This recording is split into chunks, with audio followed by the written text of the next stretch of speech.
Welcome back, ladies and gentlemen. Welcome back. I'm your host, Quianna Canada. Welcome to the Quianna Canada Show.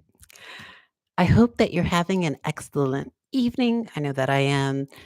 I got a lot of sleep last night, or excuse me, the day before. And when I got sleep, what I did this morning is woke up very early and um, really haven't been asleep all day today. And so there are 2 assessments at my university that I completed, and there's one still left before the dissertation. And what I decided to do was to take a break before I started the 3rd assessment. And there is some thoughts on the assessments and the supervisors and et cetera, and I'll probably get into that in another video.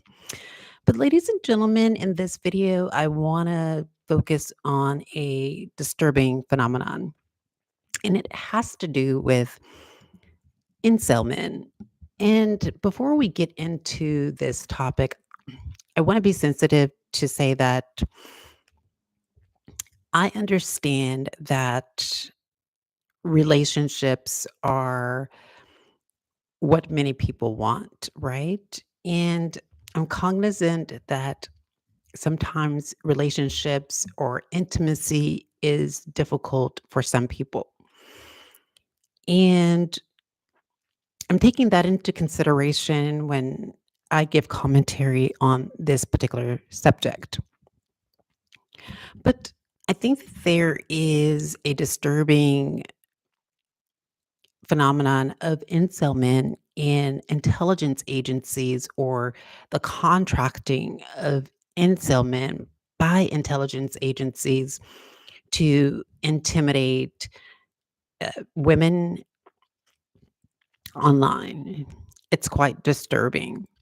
And so I so I understand that there is like this new Netflix series called Adolescence, and I haven't had the opportunity to look at that series because of course I don't have Netflix, and I probably should get it, but with the budget that I have, I don't think that I can actually work it in. But again, in this video, I really want to do like a start to finish on the ideological underpinnings of men that make me um, identify as an involuntary celibate. And so, keeping in mind that, ladies and gentlemen, before we get into this topic, again, I want to approach it with a level of sensitivity because, first, would not know what it feels like to not be able to get a relationship and, uh, have intimacy with someone. I'm pretty sure, like right now, I I haven't been in a relationship in a long time, but that's by choice. And so, like, if today I decided like I wanted to go out and approach somebody and said, can we do A, B, or C or D? I'm pretty sure that I could do that, right? Um, it- just because there is, and not that I'm like the most attractive person in the world, and I'm not saying that. I mean, there is an hierarchy of attractiveness, right? And so I'm not saying that I'm like at the top, but what I am saying is that I don't have to worry about if I will ever experience intimacy. And I think that's disconcerting for some people, right? But what I'm more concerned about is that it appears that there is men who are employed in intelligence agencies, and this could be for a number of reasons. So, for example, men could seek out intelligence opportunities so that they can have more access to women and more access to vulnerable people. And so this is my concern. And so let's see. Before before we start, so what I want to do in this video is kind of make it very conversational. So there's going to be conversing. Discourse is what this video is about, and there are some intellectual elements in this video that we are going to be going over. So, for example, I think it's important for us to, when we're canvassing this phenomenon of incel men, right? I think it's important for us to ask a few questions. But before we do that, and I know that I'm borrowing on Wikipedia, and that's not really um, an authoritative source for research. And again, this is not meant to be an authoritative source. Or excuse me, it's not meant to be an authoritative video on this particular topic because, again, I'm not an expert on this topic, nor do I want to be. But, but so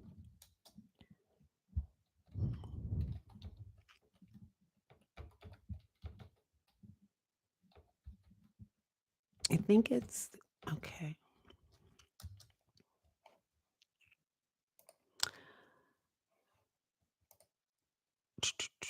So what I'm going to do is I'm going to share my screen and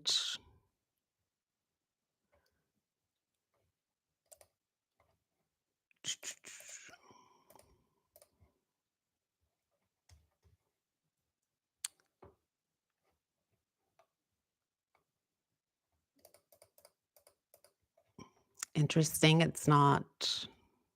Can I just go to the tab? Let's see. Okay, there we go.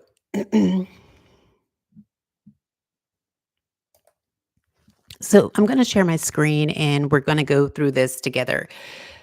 Keep in mind, ladies and gentlemen, like I said, I'm going to be very sensitive about this topic because one, I'm not an expert on this topic. Two, I am learning about this topic because I'm a victim of cyber hacking, uh, and this has been a consistent practice for over, I want to say, like 4 or 5 years.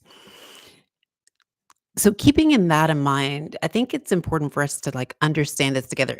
Again, there are a number of people that have probably talked about this on YouTube, and I made a point not to actually consult that material because I want to I guess I wanna develop this on my own and possibly with you guys in case that you're going through it as well, and, maybe you want an understanding of it as well. And so what we're gonna do is we're in this together. We're gonna go through this together, and we're going to understand how this is impacting people like you and I who are victims of this kind of behavior. So again, the purpose of this video is to kind of understand like where does it start, and I think it starts here. So let's read it.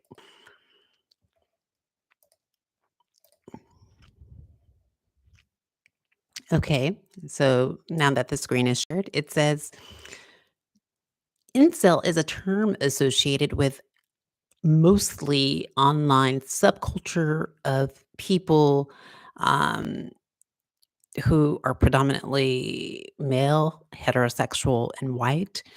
who define themselves as unable to find a romantic or sexual partner despite desiring one, and who may blame, objectify, and denigrate women and girls as a result. The incel ideology is characterized by the hatred of women, so that's misogyny. This is often expressed through hate speech or, in certain cases, violence against women. Okay, so now that we understand, we got a definition down. We understand what it is, right? So it is, a portmanteau, a mostly online subculture of people, primarily men who are heterosexual, who, despite desiring, despite wanting to be in a relationship, are unable to do so, right? And so now that we understand that there is a desire for intimacy and connection, but there is something preventing that. The question is what, right? What is preventing that? And we need to. I want to see if there is any other information here that would say that's what's preventing it. Let's see.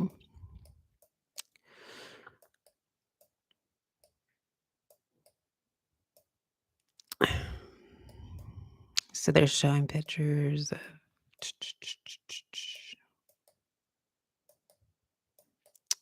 Just a moment.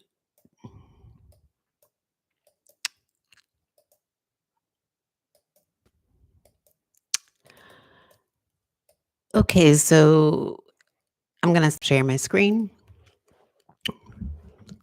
I'm pretty sure, like, if I dug deeply into the Wikipedia article, there could have been um, some more information about this, right? But let's go ahead and talk about this and kind of unpack it ourselves. So, why would a man be driven to an online space, an online society? And forgive me that I'm not using the terminology uh, of this subculture because, of course, I don't know the terminology, and I would have to actually look it up and research it. So the terminology that I'm going to use is just going to be what's coming to my head. But I think where it starts is that there is a person who is um, unable to create relationships with intimate partners.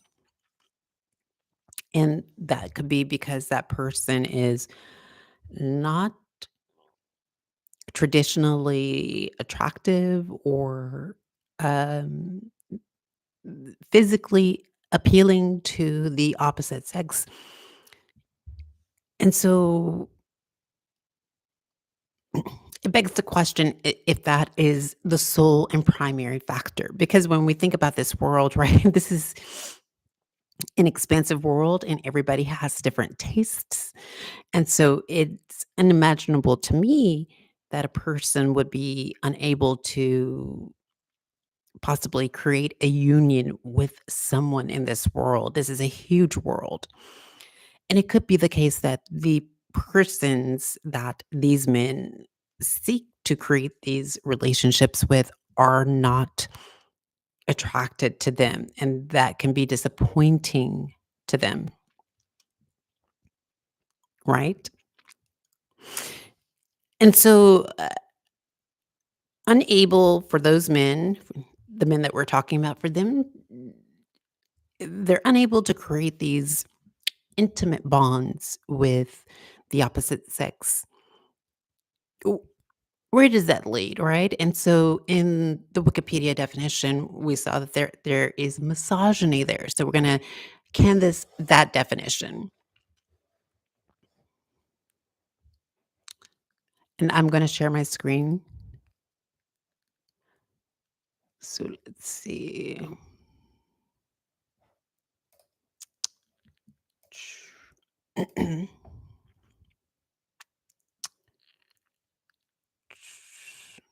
I think it's here. Let's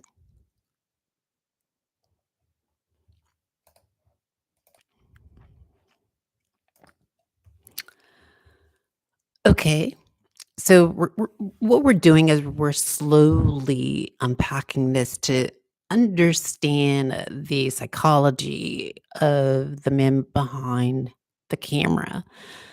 The panoptical aspect of this subculture where there is the looking into the lens without the victim being able to discern who this person is, right? So let's understand what misogyny is. It is a hatred, a contempt for, or prejudice against women and girls. Essentially, it is a form of sexism that can keep women at a lower social status than men, thus maintaining the social roles of patriarchy. And so, can we? Is there a connection between misogyny and this subculture of men that are online? And do they have power to keep women from being able to realize their potential or keeping them in a low social status? And the answer to that question is probably or most likely yes. Because when we think about it, intelligence agencies, because this is what we're talking about, and of course, we are going to be going into a chronological order and try to understand what this is, right? It is conceivable that there is a large body of men, incel men, in intelligence agencies. Because, ladies and gentlemen, when we think about it quite critically, we understand that there is men who have dedicated their lives to a particular role. And this particular role involves observation and surveillance. And again, we went through the various forms of surveillance in an earlier video. So, for example, covert surveillance is where there is possibly a undercover agent that is parked outside of your home um and covert surveillance can also be the use of apparatuses in your home. So we have that, right? And then we have directed surveillance, and then we have intrusive surveillance. Or excuse me, so the intrusive surveillance is where there is a person that is parked outside of your home, excuse me. So with intrusive surveillance, there is either a person parked outside of your home. There is what I understand to be possibly the use of informants with covert surveillance. This is the use of maybe a hidden camera inside your home or outside your home.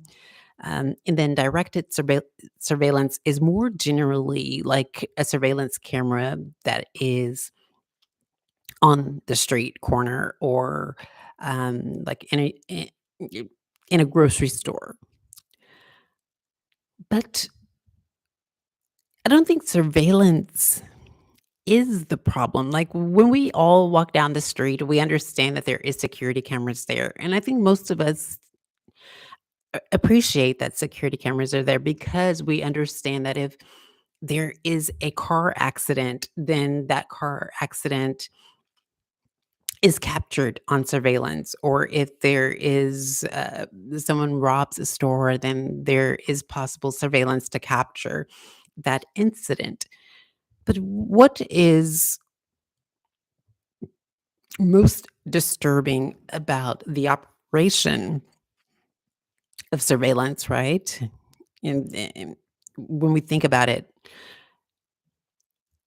oftentimes, again, going back to the panopticism of it, there is this idea that the person that is behind the camera is projecting that lens onto a vulnerable a vulnerable person, and that vulnerable person is either one, unaware, two, is aware and is concerned by it, and three, the person does not have anything, or excuse me, three, the person is unable to challenge that kind of intrusive behavior. So it raises the question as to whether or not that this practice is one, whether there should be more research on it, two, whether we should be paying more attention to it. And let's see.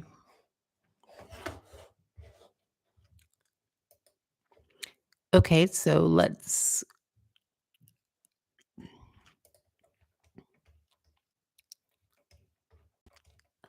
see if there's anything more interesting here, ladies and gentlemen. Okay, let's see. Okay, so for example, here, so online misogyny. So, misogynistic rhetoric is pervasive online and has grown more aggressive over time. Online misogyny includes both individual attempts to intimidate and denigrate women, denial of gender inequity, and also coordinated collective attempts such as a yeah, well, I don't think that's important. Let's see. But in a paper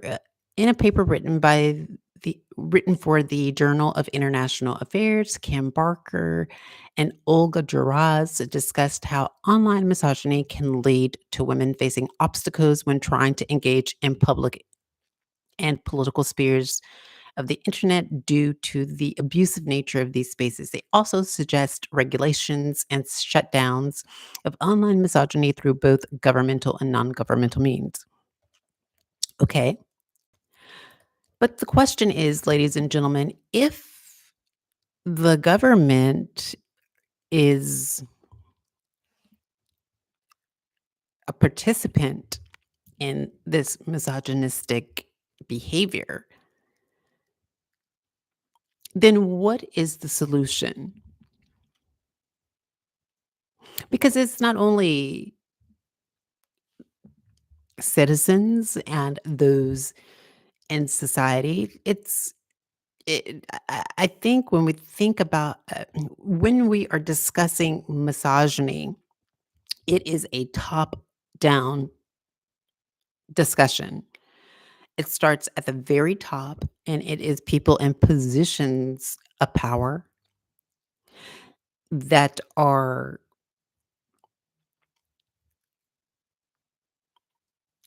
setting the standard for others to follow, right? And so, is misogyny the only problem? Well, let's look at trans misogyny because trans women also make complaints about this as well, right? So we'll look at that as well. So, trans misogyny, otherwise known as trans misogyny and transphobic misogyny, is the intersection of transphobia and misogyny as experienced by trans women and trans feminine people.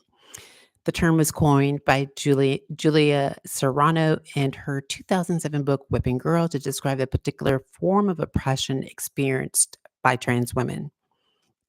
Trans misogyny is a central concept in trans feminism and is commonly referenced in intersectional feminist theory. In her definition of trans misogyny, Serrano does not limit those affected by trans misogyny to individuals who identify as transgender, and includes others such as cisgender people and those who identify as drag queens. Okay, so we got a better understanding of trans misogyny, right? Okay, let's see.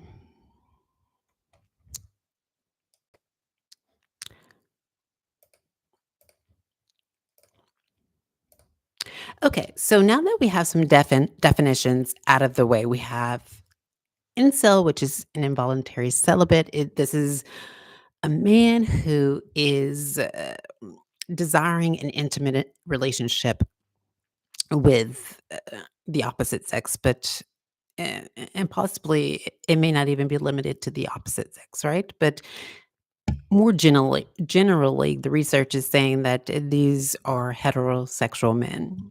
And they're desiring relationships, but because they can't get a relationship, then there is, I guess, this anger that is built up. And the question that I raise is whether or not that anger that is being built up is being used to oppress if it is a person in a position of power. And then we understand that there is the definition of misogyny, which is this hatred for women. And then trans misogyny, which is this hatred, this transphobic, I guess, feelings for trans people, specifically trans women or persons that are trans feminine. And so now that we have those definitions out of the way, it raises the question. Now we understand where we're going with this, right? Now we're going toward these intelligence agencies who are using their intellectual apparatuses to live out their misogynistic and misogynistic feelings. And you may say, Kiana, well, is there any evidence of this? Like, you can't just say that people in intelligence agencies are misogynistic or misusing their intelligence apparatuses. Like, where is the evidence, right? Is this even possible, you may ask? Now, there are multiple instances within the United States, and I'll probably discuss that in a later video if I'm going to continue to go down this path. But first, I want to talk about an article that was published by Navarra Media, and we're going to go into that, and that's going to tie into these definitions, right? And it may not tie directly into the trans misogynistic or the trans misogyny definition. But if there is research on intelligence agencies, specifically men in intelligence and their behavior on cisgender women, genetic women, then could there be research on other groups as well, such as trans women or marginalized community, racialized communities is the question. So I'm going to share my screen again and we're going to get into this because I think I have something very interesting for you to see.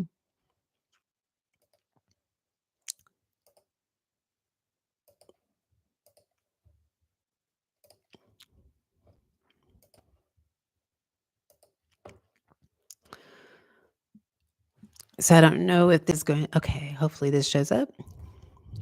But this says police 100 times more likely than average person to be convicted of cybercrime. They just don't believe they're going to get caught. And this was published again by Navarra Media. It's by the journalist Harriet Wilson. Police officers and police staff are 100 times more likely to be found guilty of a cybercrime than the average person, Navarra Media can reveal. In 2014, so as you can already see, like these statistics are recent. Like, this is 2015, this was just a year ago and maybe just a few months ago. Officers and staff who have misused police databases made up 42% of all cybercrime convictions, despite being only 0.4% of the UK population. Okay, do, do you see that, ladies and gentlemen? This is only z- 0.4% of the population, but it's already making up almost half of the cybercrime convictions. A spat of police offenses were prosecuted in the first half of the year between January and June. So that's, that's almost 6 months, right? Police officers and staff made up an astounding 53% of all cybercrime convictions. Ladies and gentlemen, isn't that astonishing? 53%? That's like half.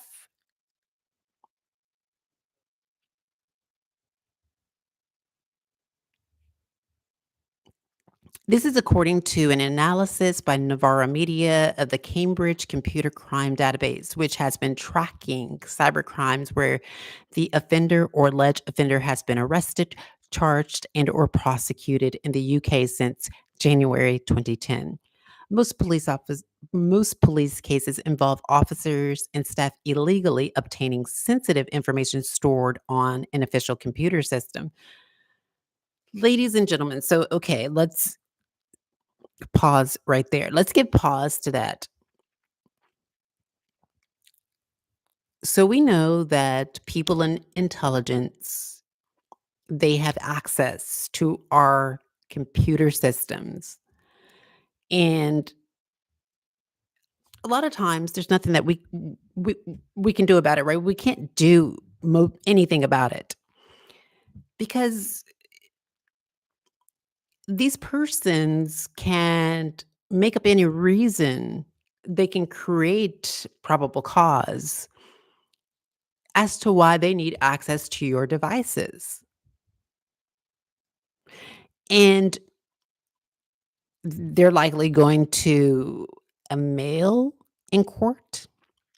So, for example, I mean, if they are getting this permission from uh, a tribunal, then those tribunals, like, they're likely it's going to be a man sitting at the top, right? Who is going to agree that this should be warranted. And I'm not saying that the judge is agreeing that this misconduct is warranted, but that they're giving permission for this intelligence or police officer, this intelligence agent or this police officer to access your devices based on this fabricated reason that you and I, just members of the public, we can't do anything about. And so let's continue. Entries into the CCCD, detailed by Cambridge Cybercrime Center Director Alice Hutchings, include a corrupt police intelligence analyst who tipped off a drug dealer that an encrypted messaging network used by criminals had been infiltrated by law enforcement, disrupting countless active international police investigations. Okay, so that's just one aspect, right? So we have intelligence that is stopping legitimate investigations. So if they're stopping legitimate investigations, we can only conclude that they're stopping legitimate investigations into themselves as well. In another case, the girlfriend of a gang member got a job with the police and started a relationship with a colleague who she then enlisted to help take data that identified witnesses who had testified against her imprisoned partner. So I think in this case, ladies and gentlemen, like there was a female that was involved. In a recent report entitled Police Behaving Badly, Hutchings, who is also a professor of emergent harms at the University of Cambridge, says that although these cases are particularly shocking, they're not atypical. She told Novara Media, there does seem to be some perception that it's okay to misuse access. Ladies and gentlemen, what did I tell you? Like, there is this perception that it's okay to misuse this access because all they have to do is create a fabricated reason as to why they need to access your devices and why they need to keep an eye on you. And then it becomes an obsession. They become obsessed with the victims that they are surveilling, right? They become obsessed, and it seems like it becomes pathological, right? There's pathology there, is there not? A lot of this does seem, and before I move forward, must say that I'm not a doctor. I can't give mental diagnoses. I don't have a psychiatric degree. I'm just speculating about what could be the case, right? In these situations. So, a lot of this does seem to be opportunistic in the sense that police officers have access and they think that they can use it and not get caught. Frequently, cases involve male officers obtaining the details of women, often those who are vulnerable in crisis or current and former partners for surveillance, stalking, spying purposes, the report found. D do you see what I'm talking about, ladies and gentlemen? It's here, it's there, clear as day. Frequently, cases involve male officers obtaining the details of women, often those who are vulnerable and in crisis. So, ladies and gentlemen, oftentimes it doesn't have to be uh, a Beyonce or a Pamela Anderson or a yeah, whatever celebrity that you think is attractive, right? It doesn't have to be someone that looks like that. Sometimes it can just be somebody who is vulnerable, somebody who does not have support structures, somebody who is isolated, somebody who is, mm, on the fringe. And these men will take advantage of that. They will surveil them. Excuse me. They will surveil them. They will spy on them.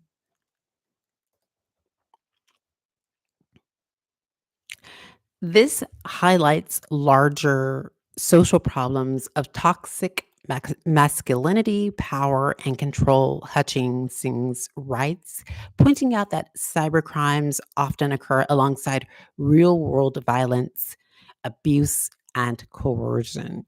In February of this year, ex armed Royal Protection Officer Mark Cranfield was jailed for 8 months after being found guilty of 2 counts of misconduct in public office and a computer misuse offense.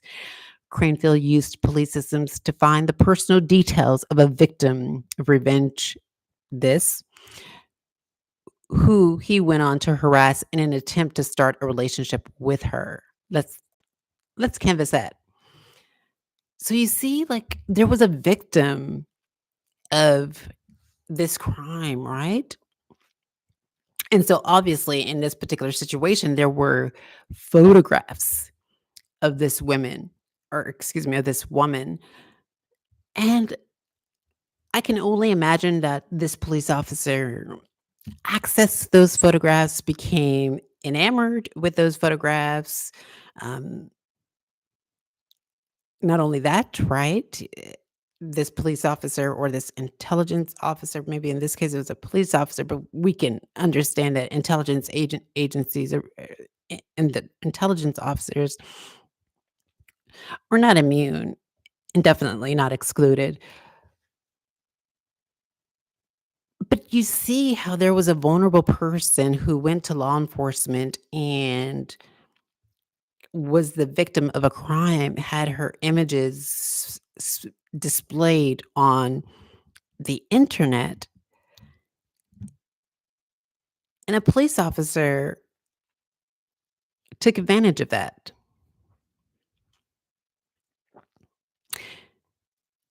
Instead of protecting her, instead of ensuring that she was okay and safe, he victimized her more, and probably without any compunction.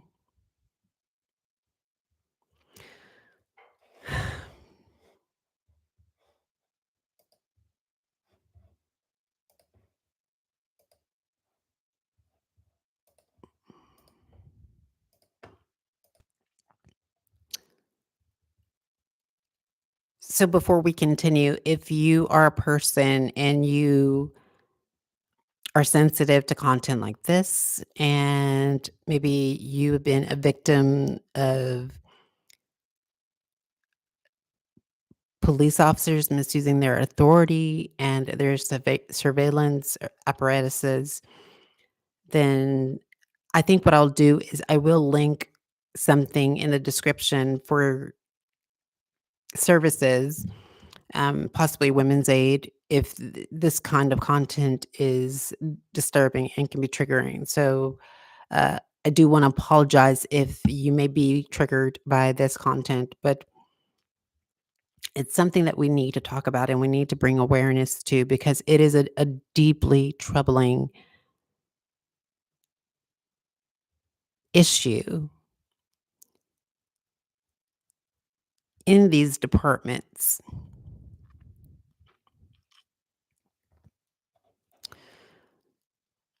In 2023, former Lancashire Police Sergeant Justin Fraser received a 20-month sentence for using police computer systems to stalk a junior colleague. Fraser checked on the female colleague's location 178 times.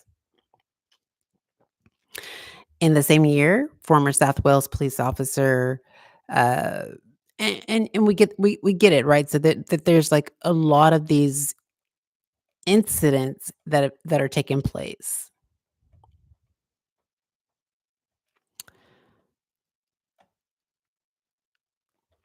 Let's see if there is let's It is important to highlight the impact of austerity and cuts to police budgets on forces' ability and willingness to investigate cybercrime cases, which now, along with both online and offline fraud, make up almost half of all crimes against persons in England and Wales.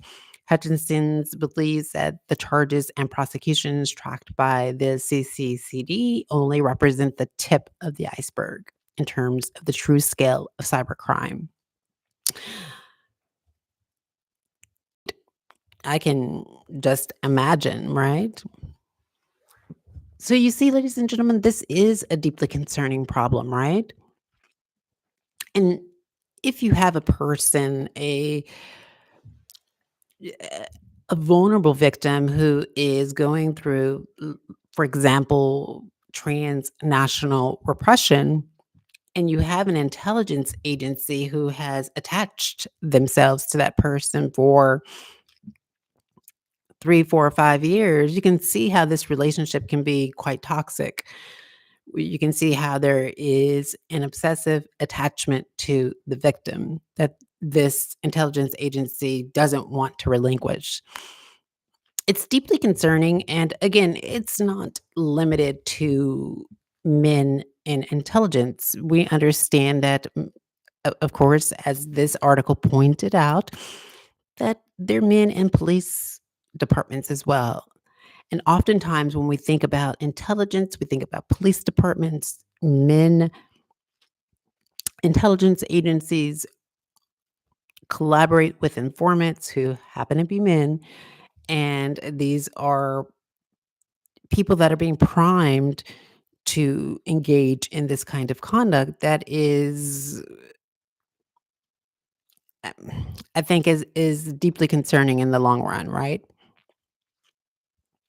So what do you think, ladies and gentlemen? Do you think that this is deeply concerning? Do you think that we need to pay more attention to the men behind the cameras? Do you think that human rights organizations and not only human rights organizations, but also like uh, the United Nations, etc. Do you think that they should get involved when there are people in positions of power that are misusing intelligence apparatuses for gratification purposes? Is the question. And there you have it, ladies and gentlemen. Don't forget to like, share, and subscribe to this channel. Remember that your likes and your shares, what it does is it pushes videos like this up in the algorithm. It tells the algorithm that these videos are important. Um, you can also follow me on Facebook. I'll link my Facebook account in the description of this video. I also write on Substack, and so I'll be linking my Substack account in the description of this video as well. Oftentimes, ladies and gentlemen, when I first started to write, when I was writing for the jurist, there was a lot of energy that I was putting into my writing. But lately, I haven't been really dedicated to writing thought provoking articles because my articles are being suppressed, shadow banned, and we talk about that in other videos. But I think what's important is that the content is out there, and if there should be a discussion around that content, then we should have it, right? And if you're open to having a discussion, I think I'm open to having one as well. And so I think what I'll try to do, just on a last note, is that maybe what I'm going to try and do here at Queen's University is to see if we can have a open discussion about whether or not this is very harmful, whether intelligence agencies that are co-opting universities, co-opting countries, co-opting uh, nation states, whether this is harmful in the long run, whether it helps in the long run. Because I think what's important as a last, you know, last thought that I have is that these intelligence agencies are supposed to be protecting national security. And when they're developing time and resources to harming victims, it raises the question as to whether national security should be protected from them and whether communities should be protected from them. It raises the question as to whether the state and the citizens within that state should be protected from them. And there you have it, ladies and gentlemen. Talk to you next time.